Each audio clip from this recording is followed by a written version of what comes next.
सफ्तर सोच रहा था कि बुरे फन से ये लोग तो उसकी असलियत से भी वाकिफ हैं। अब यहाँ से निकलना मुश्किल ही था। उससे मुखातिब शख्स के इर्द गिर्द खड़े तीनों रूसियों के रिवाल्वरों का रुख उसकी जानिब था। ऐसे में वहां से फरार होने की कोशिश मौत को दावत देने के मुतरादिफ थी और उसका फिलहाल मरने का कोई इरादा न था। मुझे मालूम नहीं, चंद लम्हे सोचने के बाद उसने जवाब दिया। अच्छा, यही बता दो किस जगह ठहरे हुए हो? चीफ ने उसे घूरते हुए पूछा। मैं तुम्हारे किसी सवाल के जवाब नहीं दे सकता, सफ्तर ने बेखौफ होकर कहा। चीफ उसे खा जाने वाली निगाहों से घूरने लगा। फिर यकदम उसका हाथ हरकत में आया और चटाक की आवाज के साथ सफ्तर का चेहरा घूम गया। बड़ा जोरदार हाथ था। सफ्तर ने खूंखार निगाहों से उसकी तरफ देखा। दूसरे ही लम्हे उसने रिवाल्वर बरदारों की परवाह किए बगैर एक जोरदार कौन-सा बिल्डांग शक्ल चीफ के मुंह पर रसीद कर दिया। चीफ लड़खड़ाता हुआ मेज के साथ जा टकराया। उसके मुंह से खून की लकीर बह निकली थी। शायद अंदर से गाल फट गया था।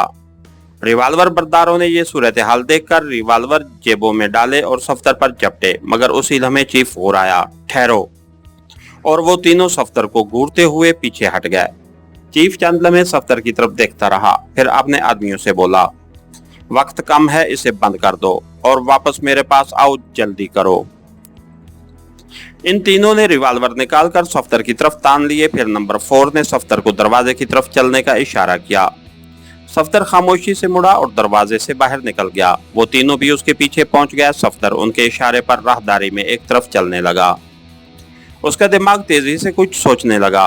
रूसी चीफ के अल्फाज उसके ज़हन में घूम रहे थे, जिसने तीनों आदमियों से कहा था कि वक्त कम है। इसका मतलब था यकीनन कोई अहम बात है। वो अहम बात क्या थी, ये मालूम करना जरूरी था, और ऐसा सिर्फ इस सूरत में मुमकिन था जब वो आजाद होता। वो सोचता रहा और चलता रहा। फिर उसने एक खतरनाक फैसला कर दिया। एक बंद दरवाजे पर पहुंचकर नंबर 4 ने सफ्तर को रुकने का हुक्म दिया। फिर जो ही वो आगे बढ़कर दरवाजा खोलने लगा, सफ्तर हरकत में आ गया। उसने मुड़कर पीछे खड़े दोनों आदमियों में से एक के रिवाल्वर पर हाथ डाला और दूसरे के जबड़े पर घोंसा रसीद कर दिया। रिवाल्वर उसके हाथ में आ गया और कौन सा खाने वाला उलटकर राहदारी की दूसरी दीवार के साथ जा टकराया। उससे पहले कि नंबर 4 पलटता, सफ्तर ने मुड़कर उसकी कमर पर लात रसीद कर दी और वो दरवाजा से टकराता हुआ अंदर जा गिरा। फिर उसने रिवाल्वर का रुख पीछे खड़े शख्स की तरफ करके ट्रिगर दबा दिया। ये वही था जिसका उसने रिवाल्वर छीना था। वो गोली खाकर चीखता हुआ ढेर हो गया। उसी लम्हे दीवार के साथ टकराकर गिरने वाले ने सफ्तर पर फायर कर दिया, मगर सफ्तर मुड़ते ही उसे रिवाल्वर सीधा करते देख चुका था, इसलिए वो फुर्ती से नीचे गिर पड़ा। गोली दीवार में लगी और उसका पलस्तर उधड़ गया। उससे पहले कि सफ्तर संभलता, नंबर 4 ने कमरे से निकलकर उस पर छलांग लगा दी। रिवाल्वर सफ्तर के हाथ से निकल गया। नंबर 4 उसकी पुश्त पर चढ़ा बैठा था। सफ्तर ने पलटा खाया और नंबर 4 नीचे आ रहा। अब नंबर 4 नीचे था। सफ्तर ने उसकी गर्दन पर हाथ जमा दिए। दूसरे आदमी ने जब अपने साथी को बेबस पाया तो उसने रिवाल्वर को नाल की तरफ से पकड़ा और सफ्तर के सर पर दस्ता मारने के लिए जो ही आगे बढ़ा, सफ्तर ने पलटकर उसके पेट में मुक्का रसीद कर दिया। वो शख्स बिलबिलाता हुआ पीछे हट गया। सफ्तर ने करीब गिरा हुआ रिवाल्वर उठाकर उसका दस्ता नंबर 4 की खोपड़ी पर रसीद कर दिया। नंबर 4 ने हाथ पांव डाल दिए। सफ्तर ने दोबारा वार किया और नंबर 4 मुकम्मल तौर पर बेहोश हो गया। वो नंबर 4 के सीने से उतर गया। दूसरा आदमी पेट दबाए फर्श पर बैठा करा रहा था। सफ्तर को खड़े होते देखकर उसने उठने की कोशिश की, मगर सफ्तर की भरपूर ठोकर उसके पहलू में पड़ी और वो चीखता हुआ फर्श पर ढेर हो गया। सफदर ने आगे बढ़कर उसकी खोपड़ी पर भी रिवाल्वर का दस्ता रसीद कर दिया। उसी लम्हे उसे दौड़ते कदमों की आवाज सुनाई दी। राहदारी के मोड़ की तरफ से आवाजें आ रही थीं। दौड़ने वाले कहीं मालूम होते थे। सफदर तेजी से आगे दौड़ा और एक खुले दरवाजे में दाखिल होकर अंदर से दरवाजा बंद कर दिया। कमरा खाली था। सामने की तरफ एक खिड़की नजर आ रही थी। वो तेजी से खिड़की तरफ बढ़ा। खिड़की खोलकर उसने बाहर झांका। उस इमारत का अकब था। वो खिड़की से बाहर कूद गया। खिड़की उसने बंद कर दी। फिर वो दबे कदमों इमारत के सामने वाले हिस्से की तरफ चल दिया। बरामदे के सामने एक कार नजर आई। सफदर ने पहचान लिया, ये वही कार थी जिसने उसकी टैक्सी का रास्ता रोका था। उसके कुछ फासले पर एक और कार भी थी। कुछ सोचकर वो दूसरी कार के करीब पहुंच गया। उसी लम्हे उसे दौड़ते कदमों की आवाजें सुनाई देने लगीं। उसने एहतियात से कार का दरवाजा खोला और अंदर रेंग गया। फिर आहिस्ता से दरवाजा बंद भी कर दिया। सीटों और दरमियानी जगह पर लेटकर उसने रिवॉल्वर सीधा कर दिया।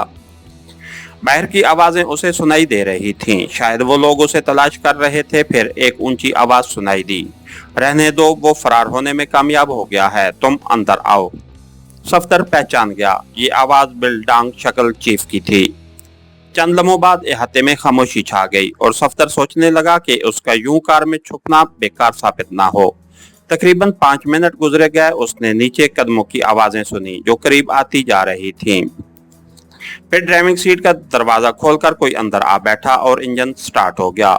कार बैक होने लगी। सफदर के जरा सा सर उठाकर देखा, वो बिल्डांग शक्ल चीफ ही था। शेवरलेट भी गेट की तरफ बढ़ रही थी। दोनों कारें आगे पीछे गेट से निकलकर सड़क पर दौड़ने लगी। अब शेवरलेट अकब में आ रही थी और सफदर शेवरलेट में बैठे 4 आदमी को बासानी देख सकता था। वो खामोशी से अपनी जगह पड़ा रहा। फिर अचानक उसके कानों में टू टू की आवाजें आईं, मगर सिर्फ 2 सेकंड तक। उसके बाद बिल्डांग शक्ल चीफ की आवाज सुनाई दी, hello hello number 2, chief calling you. Yes sir, number 2 attending. एक आवाज जो हकीकतन और बल्कि यकीनन ट्रांसमीटर से खारिज हुई थी। क्या रिपोर्ट है? चीफ ने पूछा। सर, यहाँ मार्का गर्म है। चंद मिनट पहले कुछ लोग यहाँ आए और फिर फौरन ही फायरिंग शुरू हो गई। अभी मैं बाहर ही हूँ। क्या आप आ रहे हैं? हाँ, हम पहुँचने वाले हैं। अगर कोई वहां से फरार हो तो उसका पीछा करना। फिर गुफ्तगू खत्म हो गई और सफदर खुद को शाबाश देने लगा कि उसका फैसला सही ही था। चंद मिनट के बाद ये सफर खत्म हुआ और कार एक जगह रुक गई। दरवाजा खुलने की आवाज सुनाई दी। शायद चीफ बाहर निकला था। उसी लम्हे फायर की आवाज गूंजी और सफदर उछलकर सीधा हो गया। उसने सामने नजर डाली। 4-5 आदमी कारों की कतार के साथ साथ दौड़ते चले जा रहे थे। वो भी दरवाजा खोलकर बाहर निकल आया और उनके पीछे दौड़ने लगा। फिर उसने अगले आदमी को एक मकान में दाखिल होते देखा। बाकी चारों भी अंदर घुस गए। सफदर ने एक लम्हे के लिए तवक्कुफ किया और फिर खुले दरवाजे अंदर दाखिल हो गया, मगर दूसरे ही लम्हे ठठक कर रह गया। मकान के सहन में तकरीबन 7-8 आदमी बरसरे पैकार थे। दाएं जानिब 2 आदमी वैश्यों की तरह एक दूसरे से लिपटे हुए थे। अचानक बाएं जानिब से 2 आदमी ज़ाहिर हुए। दूसरे ही लम्हे एक बुलंद आवाज गूंजी, सब लोग हाथ बुलंद कर लें वरना भून दिए जाओगे। सफदर वो आवाज सुनकर उछल पड़ा। ये आवाज उसके चीफ एक्स्ट्रो की थी। उसके साथ ही हमारी आज की एपिसोड का इख्तिताम हुआ। कहानीगर चैनल को लाइक कीजिए, सब्सक्राइब कीजिए और बेल आइकन को प्रेस कर दीजिए ताकि हर आने वाली नई वीडियो आप तक बर वक्त पहुंच सके। शुक्रिया।